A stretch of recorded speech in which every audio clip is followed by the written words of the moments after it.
What if I told you that behind one of humanity's most impressive achievements lies a trail of suffering, so vast it could fill the wall's entire length? The Great Wall of China, that iconic serpent of stone winding across mountains and deserts, wasn't built through noble sacrifice or willing labor. It was constructed on the backs of broken men, many of whom became permanent parts of the structure they died creating. This isn't just ancient history.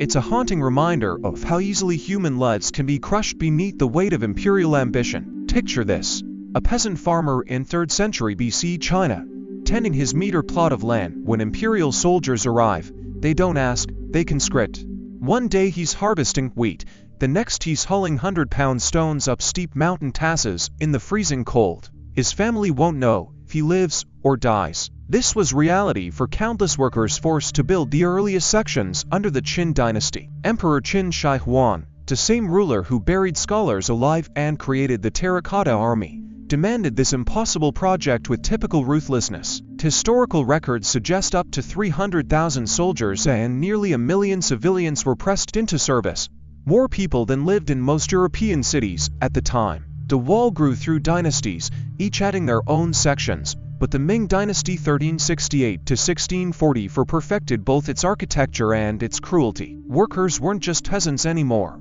They were convicts, political prisoners, even scholars who displeased the emperor. Their foreheads were branded so everyone would know they were wall builders, a mark of shame. Winters in northern China brought temperatures far below freezing, yet workers received only thin clothing.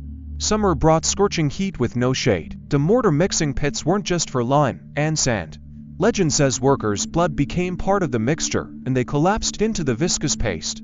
Perhaps the most chilling legend is that of Meng Jiannu, a young bride whose husband was taken for wall construction shortly after their wedding. When winter came, she traveled months to bring him warm clothes, only to learn he'd already died and been entombed in the wall. Her wails of grief supposedly caused a 400-mile section to crumble, revealing countless skeletons within.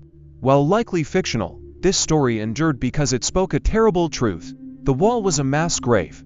Modern archaeologists have indeed found human remains buried haphazardly near construction sites, not in proper graves, but in the way you dispose of inconvenient debris. What makes this suffering more tragic is how ineffective the wall often proved. The Mongols under Genghis Khan simply bribed guards at weakly defended sections. Later, the Manchus strolled right through when a Ming general switched sides. For all those deaths, the wall served more as psychological warfare than actual defense, a show of imperial might that ultimately couldn't stop determined invaders. Yet construction continued for centuries because emperors needed symbols more than they needed to protect actual people. Today, over 10 million visitors annually walk sections like battling, marveling at the panoramic views. Few realize they're standing where men once chiseled stones until their fingers bled, where overseers whipped the exhausted, where parents whispered their children's names into the wind, knowing they'd never see them again. The Great Wall endures not just as an architectural wonder,